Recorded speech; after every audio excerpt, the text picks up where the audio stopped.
Welcome to The Pain Factor. Today I have a good friend of mine. His name's Joey, and he has a unique story that I think that everyone should hear. It's a story about building a family and bringing together multiple families and just loving and showing that true love and appreciation for the family unit and children and his lovely wife. And just, it's going to be an awesome conversation, an awesome story.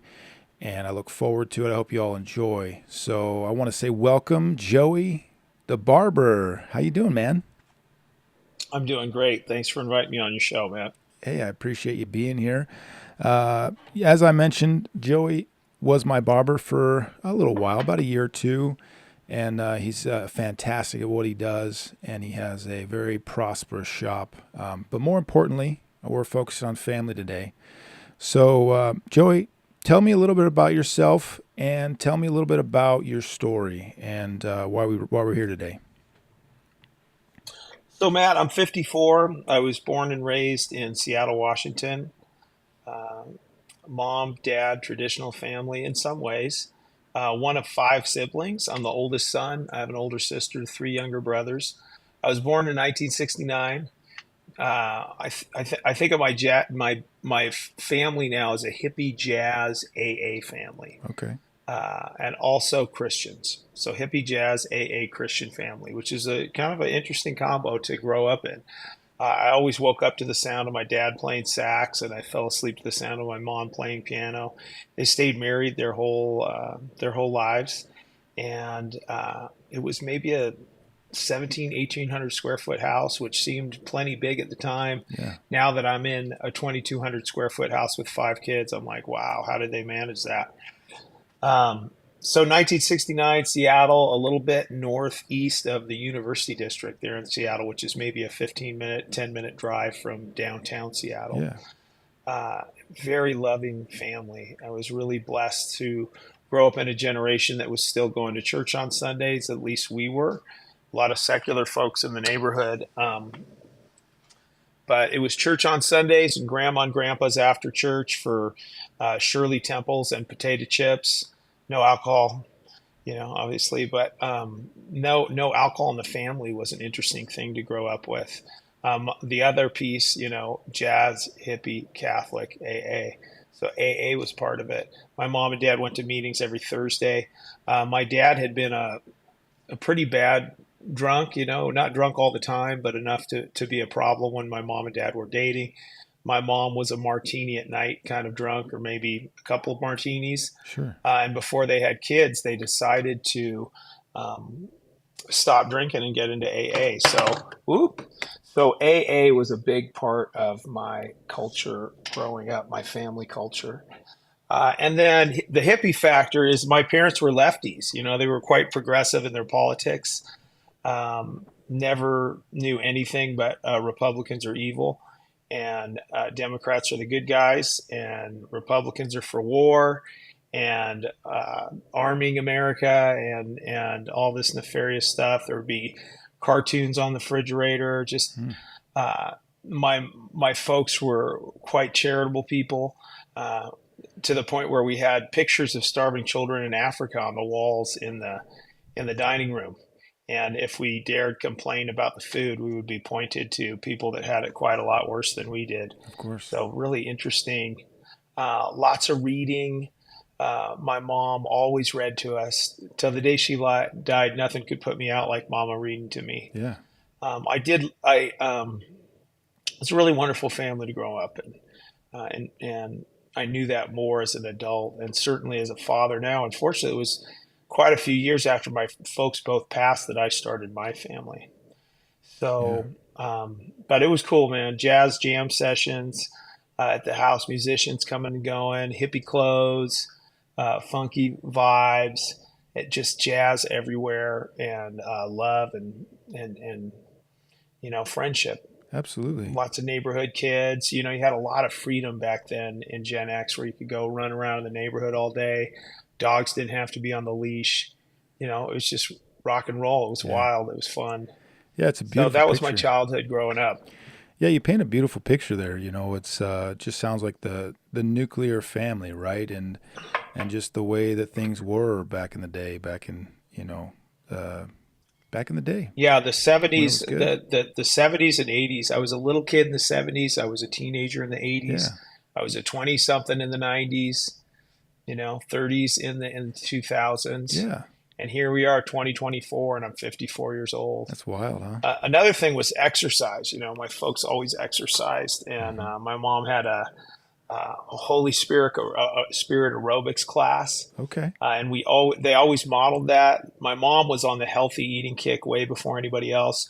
They threw the TV out of the house when I was about 13, maybe even a little younger, maybe 12. They just said, we're done with TV. Wow. So I grew up in this weird house in the neighborhood when everybody else was getting cable and MTV and all of that. We had no television. Wow. Yeah, my dad tried throwing the TV out once. We just went and got another one the next week. There you go.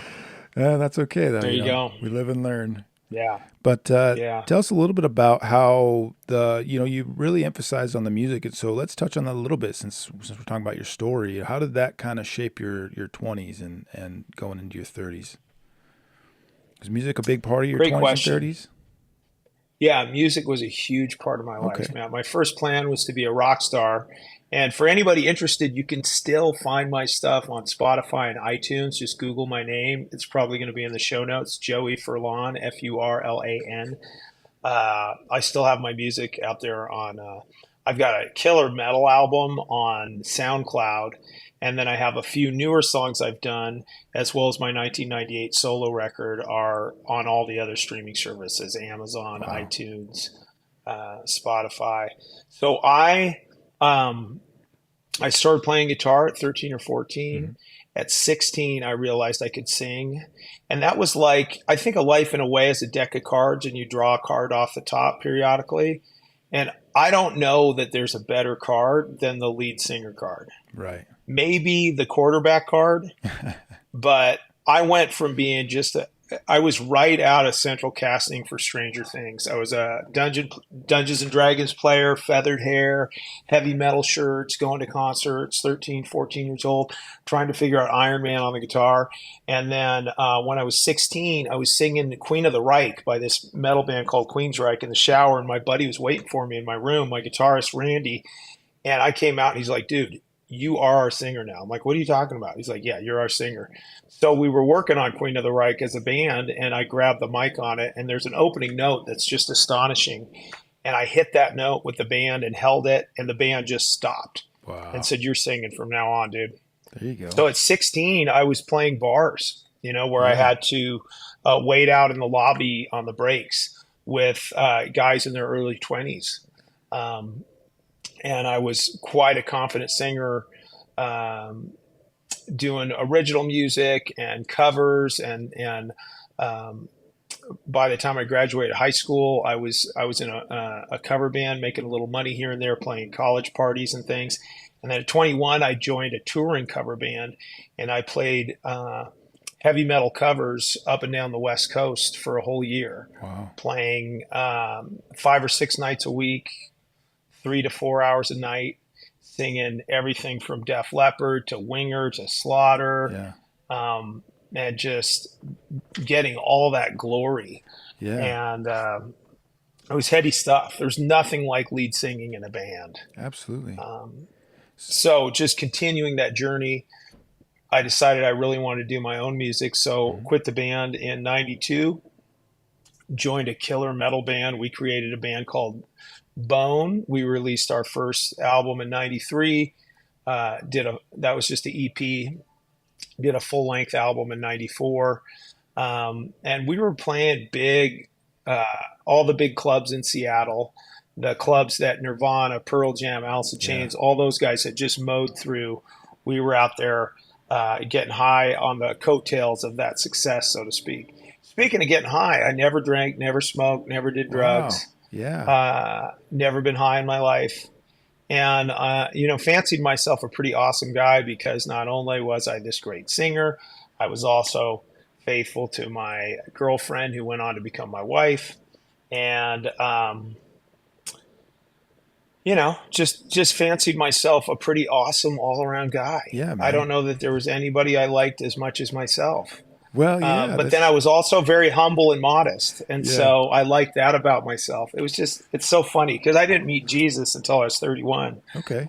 Divorced, my dad had died. Sure. Uh, the rock star Mike, my drummer and partner in the band, had gone down, and I was just reassessing everything. I was so lonely and lost. And I met Absolutely. a cool Christian chick, and she brought me to a church called Mars Hill in Seattle. And those old roots called to me and brought me back. That's beautiful, man. They That's brought me beautiful. back, and I became a Christian at 31. That's awesome. So I've done music since then, but that was the main arc of my rock star days, was about 14 to 30, 31. Okay.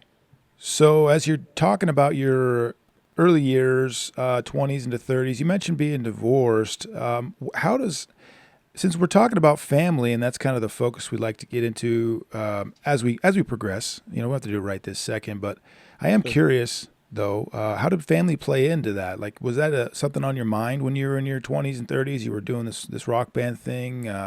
Sounds like you may have been married. Tell me a little bit about that. So when I was 17, Matt, I landed a 22-year-old, and not just any 22-year-old. I looked pretty much like Bon Jovi. I would go to concerts, and chicks would grab my butt. Leopard Sure. spotted pants, the big hair, the boots, the whole thing. So I was really able to draw chicks just walking down the road because I understood, and it's a good aesthetic, and I understood how these guys looked, and I just thought, well, I'll look like that, and I'll grab chicks. And so while I wasn't promiscuous, I became totally addicted to pornography. I was addicted to pornography probably by 10 or 11 with magazines, Okay. and then videos and stuff by my late teens, early 20s. And, kind of the gateway into that was just a neighborhood kid who had a stash of magazines. And then, of course, MTV was coming out, and videos were coming out, and video chicks were coming out. And when a 22-year-old video chick level babe was into me, I was like, from Wayne's World with the guitar, I was like, she will be mine. Oh, yes, she will be mine. And so I Yeah. drove down to LA where she lived. And, at 17, driving down to LA with my foot out the window, stereo out in the car, cranking AC/DC on a boombox with my buddy Randy, driving 14 hours. Like it's just a different time, man. Yeah. And I just showed up in LA, and she's like, "Oh, you actually came down here?" And I'm like, "Yeah, what's up?" She ended up moving back to Seattle. I ended up getting her to be my girlfriend. But there's a reason a 22-year-old dates a 17-year-old, and it's because she's Sure. got emotional problems. And I didn't know what the hell to do. Right. I was the perennial dog that catches the fire engine. Now I have it. What do I do? And so, unfortunately, my pornography addiction and her just general immaturity, just it was one of those relationships where you split up and you get back together, and you split up and you get back together. I mean, she was enchanted with my whole rock star thing as I was building my career, and she dressed the part of an MTV video chick, but God wasn't in our lives. We didn't know how to build something. Behind the stage, she became part of my family and would be family outings, and my mom and dad loved her. And Yeah. we got married when I was 25 and she was 30. And unfortunately, I just had no clue how to lead, Matt. I had no clue on the purpose of a man. Right. Um, and I didn't recognize any of the signs of um, a woman who needed better leadership. And I just became more and more resentful and bitter and unhappy that she didn't seem that interested in me anymore. And of course, the pornography just kind of took care of that side of things. Right. And Right. I'm proud to say I never cheated on her, but I cheated in my mind all the time. Sure. And I tried to kick the porn a few times and just couldn't manage it because I would get pissed off and bitter. And then I'd think, well, why don't I just do this? At least I'm not cheating. And Sure. we were just in a very stuck place for a very long time. And because I was younger than her and didn't know how to lead and wasn't a Christian, uh, not surprisingly, in 2001, she was just like, this isn't working out. And I'm like, yeah, this isn't working out. So I tapped out pretty fast. We got divorced pretty fast.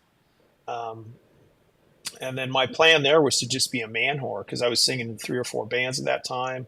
And I just wanted to, you know, nail strippers and have fun.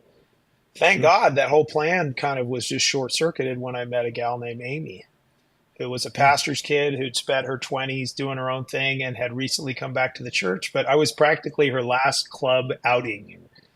And she met Okay. the lead singer, and she was incredibly charming and winsome and funny and charismatic. And there were these two parts of me, Matt. The one part that wanted to just engage in the pornography lifestyle and felt like I could go that route.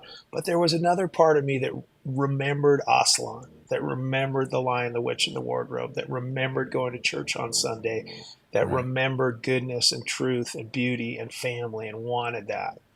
And that side won out when Amy brought me to Mars Hill Church. And that kind of Yeah. gets into the next chapter of my life, which was the meeting Jesus chapter. Absolutely.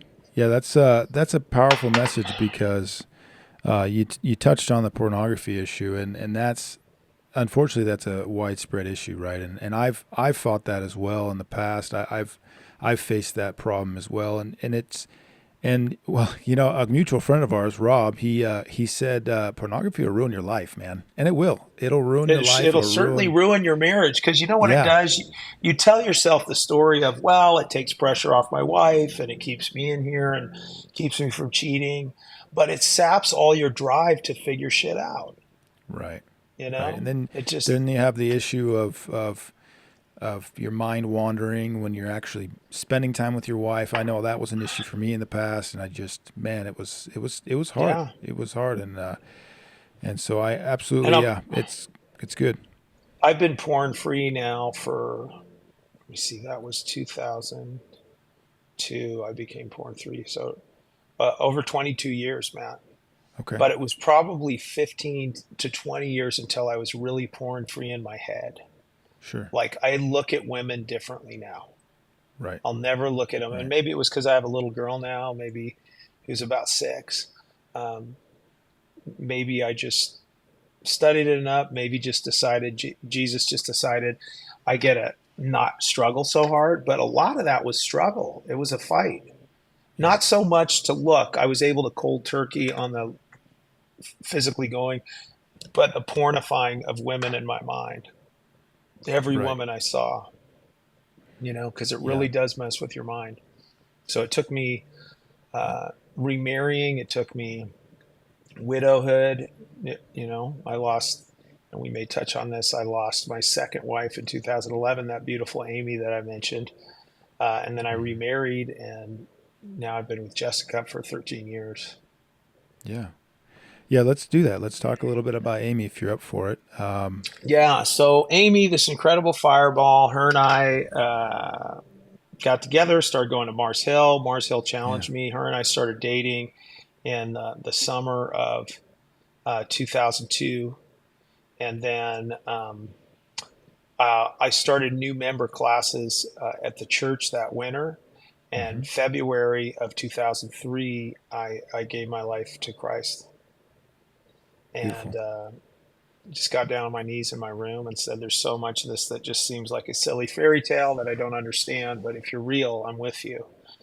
And Amy and I began our life together. So we got married that summer of 2002, and then her first brain tumor surgery was 2003. We went on Wow. to go through 5 or 6 brain surgeries together, um, 2 trips to Europe for radioactive isotopes to be injected into her body, countless MRIs, brain scans, other treatments. And it was a long battle, but also Yeah. an amazing relationship. We stayed together, we loved each other, we built a business, we built up our home. Hmm. Um, it was an incredible journey, an incredible journey. Absolutely. So, towards the end of her life in 2011, she lost her short term memory. So, it was like that movie 50 First Dates, where the girl Yeah. knows who she is, but she just can't remember what happened the day before or towards the end, like the hour before. Um, and so that was a very hard 3 or 4 months. Right. in 2011. Finally, she passed away April 5th. Okay. So that was about a 9-year relationship, no children. We'd flirted with adoption at one point, but then the brain Yeah. tumors came back and we're like, we gotta put that on a shelf again. So Okay. there I was at 41, heartbroken, um, widowed, but with a lot of hope because during those last few months, God, the Holy Spirit spoke in my soul and said, finish well, you're not going to believe what I have coming for you. Good. And that I held on to that. Yeah. And sure enough, about 3 months after Amy passed, a young friend of ours who'd been friends with Amy, and we knew her and her family through the church, a gal named Jessica, came by to grab some hair products for her mom at my hair salon, Hmm. which it's not that interesting part of my story, but I became a hairstylist alongside all of that and built a hair salon into the front of my home in Seattle. So Jessica came by, and I thought, oh, it's so nice to see her again. And I remembered her and Amy being friends, and she'd moved back to town. She'd moved out of town to Colorado and come back. And I invited her to karaoke with me and some of the old church crew. And by the end of that karaoke date, it was clear that we had a thing going big time. And we got married 3 months later. Oh, wow. So Jessica is actually 18 years younger than me. When I met her, I was married to Amy. She was 16 and Amy was 29, 30, and I Sure. was in my 30s.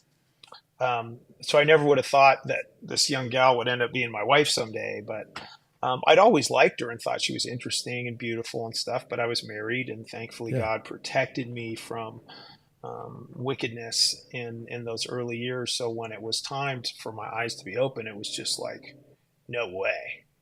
Like this Yeah. gorgeous 5'11" fitness instructor level mega babe really wants me and really wants to get married like today.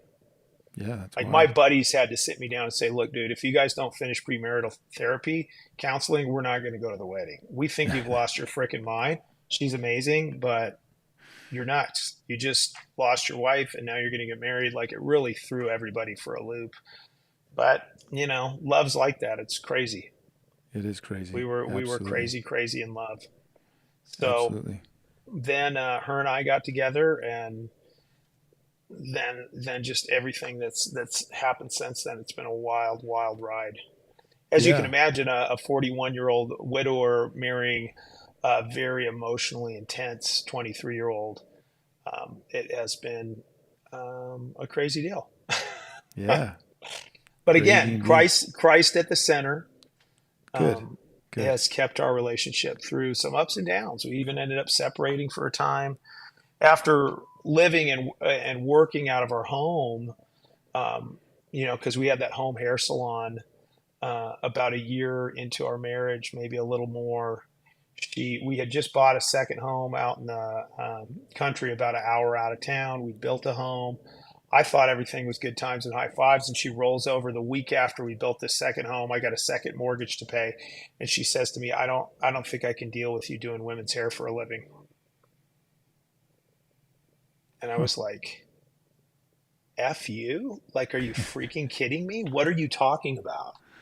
And Right. we went on to fight um, constantly for 20 months to the Wow. point where anybody would have said, you guys should just throw in the towel. Yeah. This just is not a fixable problem. This is your whole career. You got 20 years into it. And if she can't get over that, I don't know how we make this work.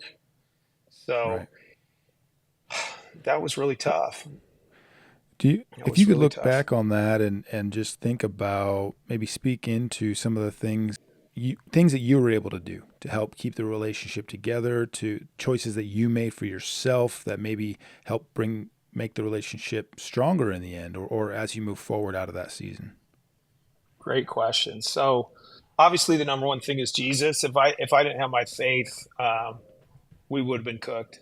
If she Okay. didn't have her faith, we would have been cooked. There's just no way um, we would have made it. So leaning into God, praying constantly, remembering my commitment to the Lord. Because in a normal marriage, you just have the two poles, and if you two can't figure it out, you're done. Eventually, how are you going to hang in there?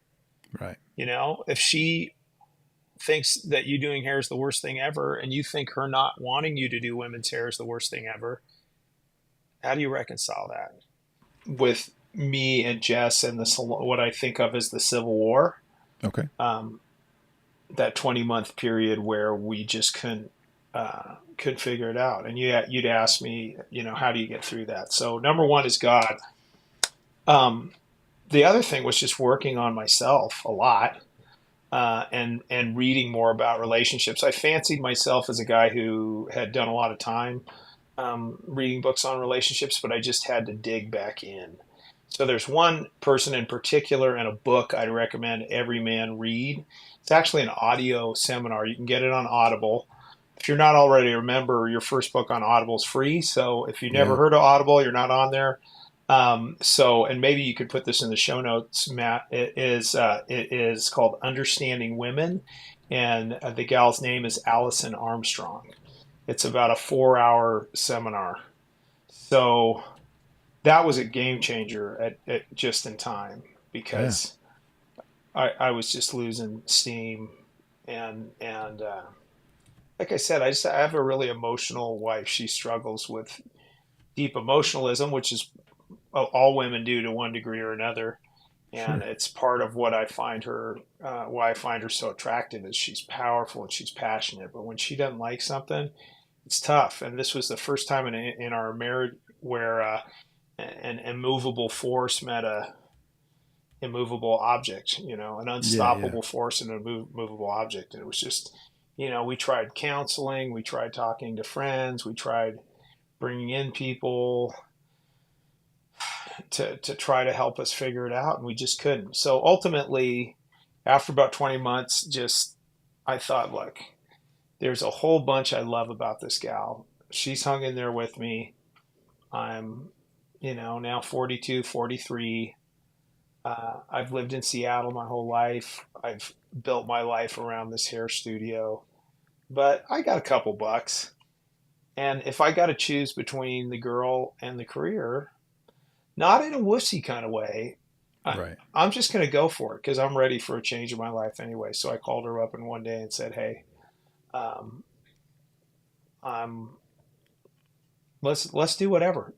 Let's do whatever. Let's move to Colorado, and I'll be a barber, and I'll just pretend I'm 20, and let's just make it work. There is a piece that I just can't disclose to the world.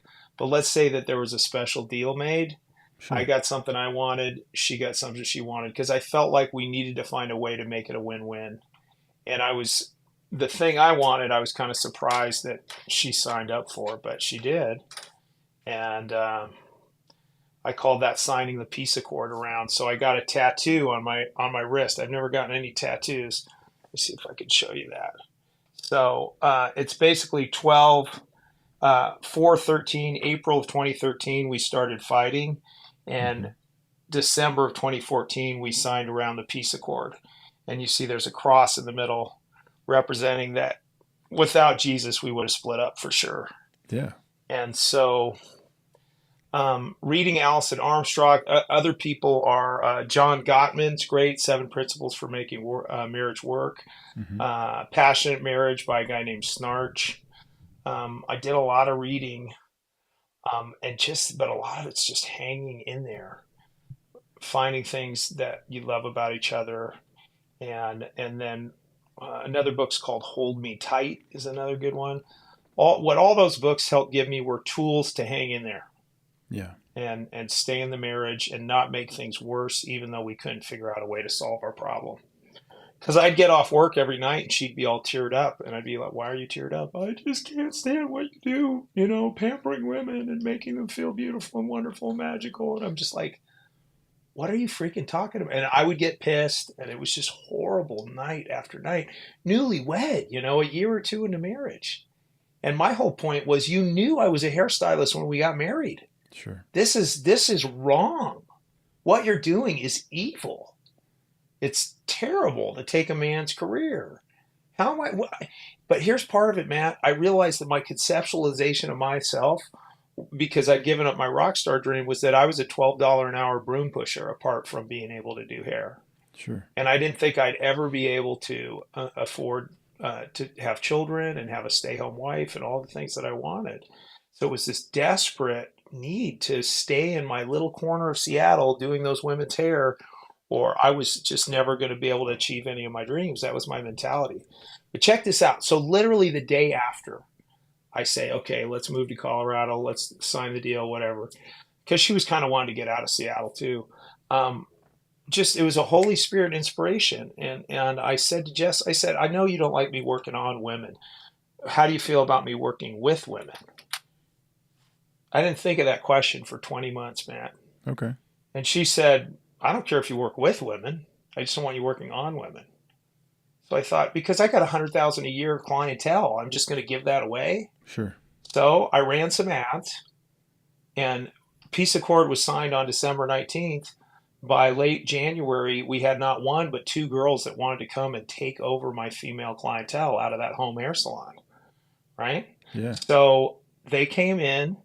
I just cut back to doing men's hair. And another grace of God, my mom's health took a terrible turn in February. And so I was able to hand my whole business over to these chicks. And I went and I was with my mom until she died. Oh, okay. Um, which I think was in March. So I got to spend like a couple of months just with me and my wife, spending time with my precious, incredible mom. And Good. by the time I was through that, her and I went to Mexico and we came back, and it was just like whole new life. I'm now a barber, cutting hair 3-4 days a week, spending the weekends at our beautiful country estate. And the Civil War was over. Beautiful. So, man, That's good. That's a great explanation story. To help people understand, men understand that we're going to go through struggles in our relationships. Every man sees that. I'm certain of that. However, there will be seasons in our life where things are much more difficult, and there's just that at odds situation, like you're talking about. The what is that? The unstoppable force and the immovable object, right? And that yeah. situation happens in it happens in different seasons, and then sometimes it just happens for one season, and you break through, and persevering through that is a beautiful thing, because you learn so much about yourself, and you learn so much about your partner, and I think, based on what I'm seeing and the way that I've seen you guys, how your family has grown in the last several years, I imagine that you really did come out of that situation in a much stronger position, because now we can talk a little bit more about how you guys started your family. I'd love to get into that conversation. Yeah, so we like to, we talked about during the Civil War, we have to have a solution where we're united and excited. Okay. And anything else we do in our freaking marriage moving forward, we've got to be united and excited. So I actually, through the Civil War, was able to let go of Seattle, which Seattle was dying for me anyways. It was becoming a ghost town. A lot of my buddies had moved 45 minutes, an hour away so they could afford a house. My parents' house had sold. My neighborhood was no longer what it had been. And I was growing tired of the rain and the constant traffic and everything. And suddenly I wanted to go out and have an adventure. The touchstone of my life is The Hobbit and The Lord of the Rings. That idea of plucking some little normal person and sending them off on an adventure. So periodically I've got to go on an adventure. And I was ready Sure. for one. Jess was ready for one. So we thought, before we have kids, we want to figure out where we want to be. And it's got to have less traffic and more sunshine. So we put together a bullet list of places. There was a place in Eastern Oregon. We were also thinking um, Colorado, New Mexico, and Arizona. And I didn't know anybody in any of those places. It was Bend, Oregon, but we thought, we're going to take our Forerunner and we're just going to do a road trip at the beginning of 2016, and we're going to stay about a week in each of these places and see if any of them seem like the thing. Can you imagine, after a 20-month civil war, coming up with that plan? So we went to Europe that winter, flew to Europe, surprised my brother who lives in Sweden, had this epic New York to Norway trip, and then but just prior to leaving for that, The only person I knew in any of those places was a guy named Grant Casada who lives here in Prescott, Arizona, had a little 3-chair barber shop. And I called him up. We were old acquaintances, Hmm. not really buddies, but man, he is Captain Prescott. And he was driving the 2-hour drive from Prescott to Phoenix that day. We stayed on the phone for 2 hours. At the end of that call, I sent my wife a bunch of pictures of Prescott and surrounding areas and said, "What do you say we start here?" And she's like, "I am in." Took one look at the Yeah. weather, the yearly weather thing, and said, "Let's go." Right. So we just beelined it straight for Prescott as soon as we got back from Europe. I remember being in Europe between 2015 and 16 because we left at the end of December, and just looking at Grant was texting us from the square on Christmas. And for those of you who aren't from this area, we have a beautiful town square, and they actually read scripture from the town square on Christmas, Hmm. like from the Charlie Brown cartoon. And I just remember longing, even though I was in Europe, seeing all this cool stuff. I was longing to come and see this place. And so we rolled into Prescott February, bought our home here in April, started adoption classes in September. We'd been together for 7 years, and we tried to Yeah. get pregnant on and off through there, and it just hadn't happened for us. Okay. We both always had a heart for adoption. So started those adoption classes that summer. I think maybe we finished them up in September. And at the end of the adoption class, they're like, "What do you guys want? What do you feel like you're called to?" And we both had the same thing. We wanted to adopt a sibling group of African American kids because we don't care at all about race. And there's a tremendous need in that community because unfortunately, fatherlessness is higher there than it is in any other population. Sure. And we Yeah. thought neither one of us felt like we could manage special needs adoption, but we both knew we didn't have any problem with race. We didn't need these Yeah. children to look like us to feel like they were our kids. In fact, we both in our hearts saw 3 children, and I specifically saw an older sister and 2 younger brothers. So we said, "Hey, we're looking for a sibling group. We think it's going to be African American, but we're up for whatever." And that was in September. Move forward to January of 2017. A friend of ours calls us from Seattle and says, "Hey, I know you guys are adopted. We got this precious little boy here, and he needs a home. His mom is distantly related to us. Her life's a train wreck. Yeah. The baby's daddy doesn't want him. Would you guys consider?" And she sent us a little video of the guy. And Jess flew up there, and we got an adoption attorney, and we very quickly got things in motion and brought this little boy named Grayson back here to Prescott. And he was a little bit mixed, but looked more white than black for sure, and was just 11 months old when we got him. So we weren't thinking infant, we weren't thinking single child, and we weren't thinking white kid. Sure. But this was a very unusual situation. So almost as soon as all the paperwork was signed around and the kid was here, the gal had a change of heart, wanted the baby back. At that point, we said, "Look, we've already gone through all the due diligence. You've already signed off everything. Like, we're not going to just because you're feeling chaotic emotionally pull the plug on this thing. We'll work with you. We want you in his life." But we bonded with the child over that 3 or 4 weeks, and we just weren't going to give the baby, back into this chaotic situation.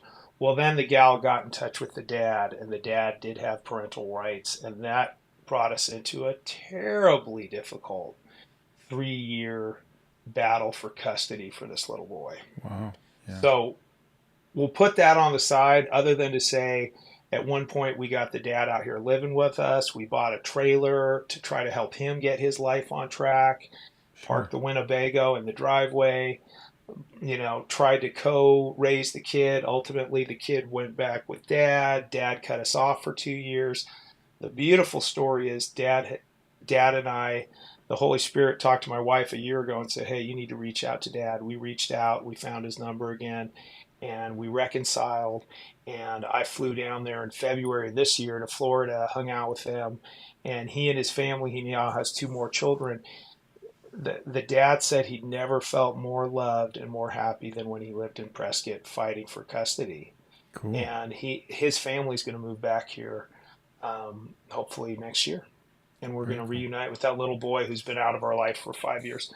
So alongside that, so that was the Grayson story that was running in the background. But in June 28th of 2017, we got the call from a friend of ours at the adoption place and says, "Look, I got three African American kids. They're 3, 6, and 9. The daughter's the oldest. Can you pick them up on Monday?" Yeah.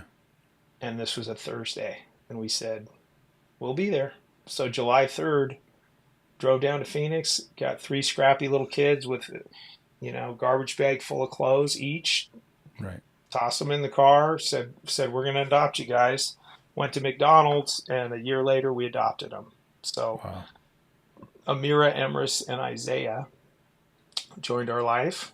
So that Yeah. was 2017. Okay. Um, Beginning of 2018, we got pregnant.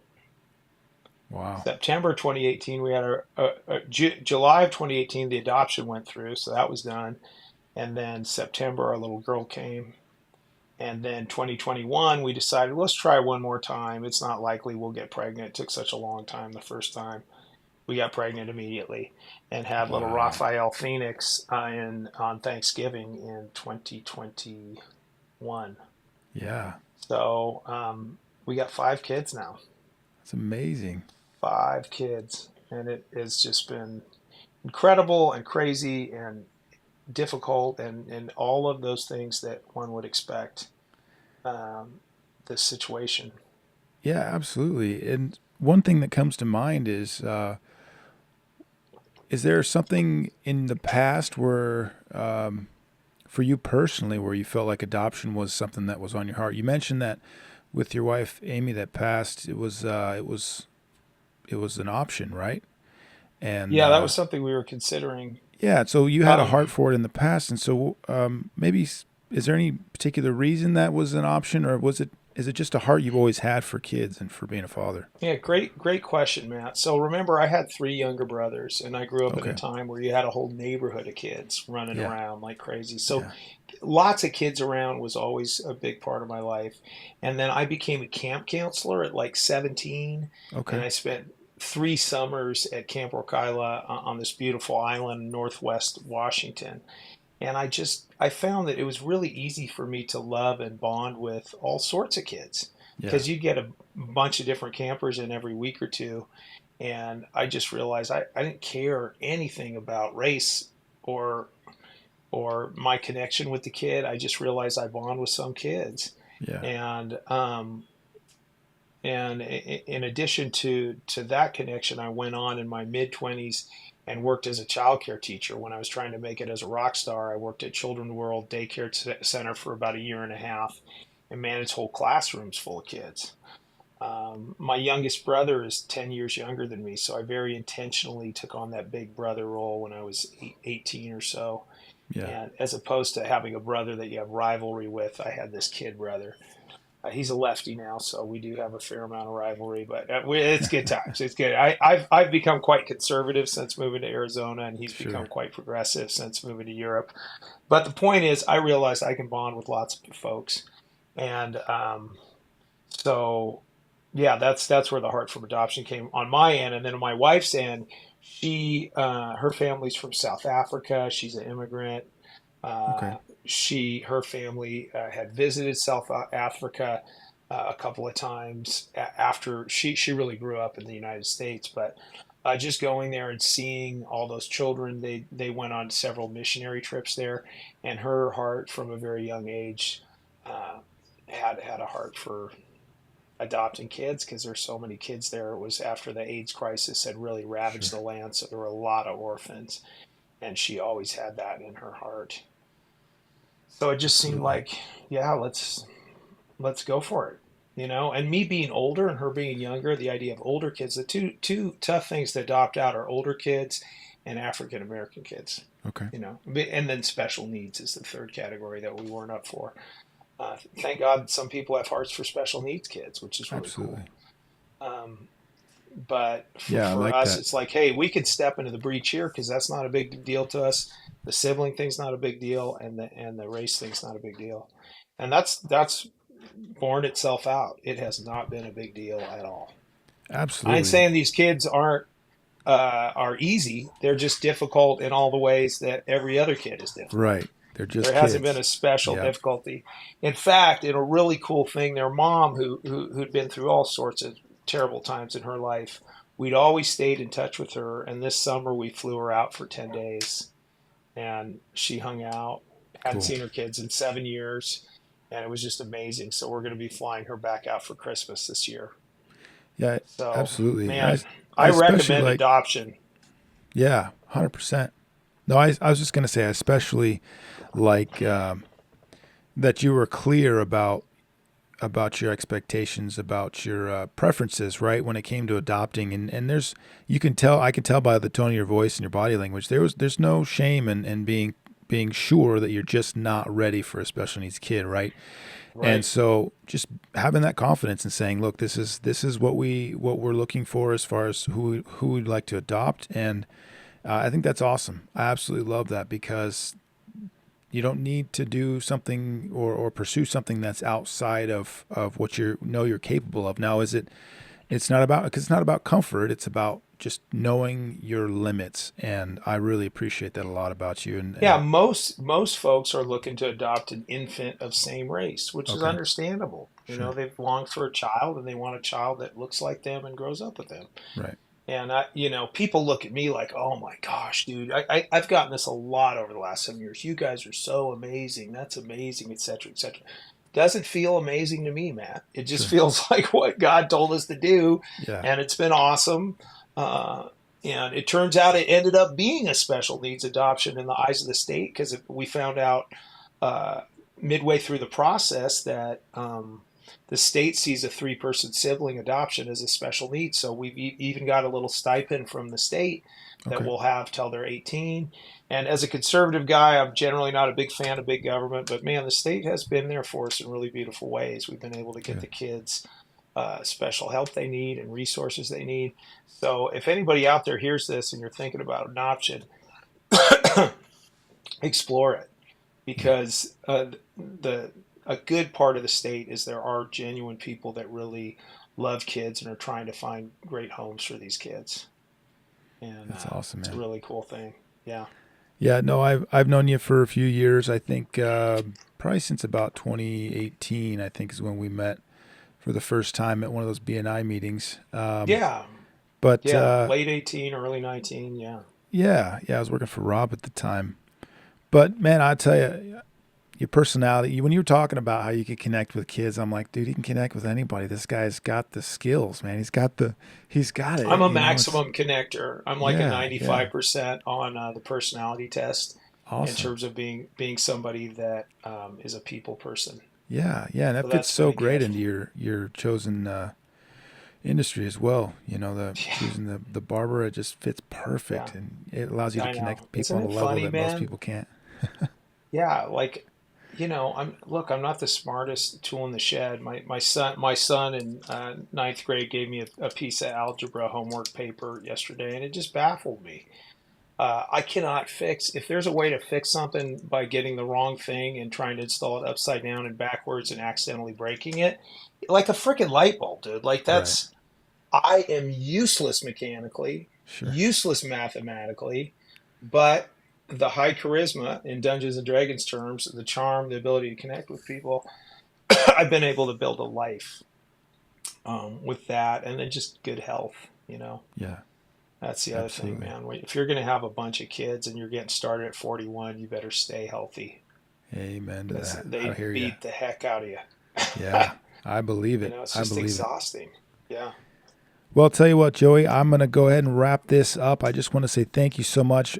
You said that some people talk to you and your wife and say you guys are amazing for having adopted these children, but and for you, it's just part of your life story, and I totally understand and respect that. But truly, man, your story is beautiful. It really is a powerful story that I think that many men should hear. They should hear about the struggle, about the story of going through your 20s and learning about yourself and the different challenges you had between you and your wife and your marriage and just building that family. In the end, you've created something beautiful, and you've created a home and a family that you are proud of and you should be proud of. And it's just an amazing Amazing story, and I'm so happy to have learned more about you. Yeah, I didn't know about all the things you did in your 20s, and I don't know half Oh, of what you wow. did, but just a little bit that you shared was absolutely awesome, and I appreciate it truly, Joey. I appreciate it truly.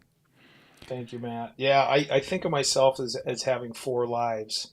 I had the up till the Ray life, I had the Amy life, uh, and then I had the Jessica life. Yeah, Well, the Lorray life, right? So it was up to Lorray, the Lorray life, the Amy life, the Jessica life. right, Maybe one could argue I'm having a fifth life with all the kids, but your life changes a lot.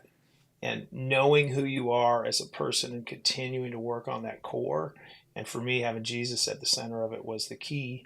yeah, That's what it's about, guys. That's what it's about is find that core thing that's going to be your true north and live by it. I'm so much happier as an exhausted father of five with a wife who's just overwhelmed and stressed out and cranky quite often, and all these kids and all these challenges than I would be as a guy just looking at pornography, nailing a bunch of different chicks. Like that right. just would never have been the thing, and I don't think that's the thing for anybody really. If you knew the joy for the challenge set before you, you would press on and press in. So I want to encourage everybody to do that. Amen, Joey. I appreciate you very much. We're going to shut it down there, and I just want to say this is the Pain Factor.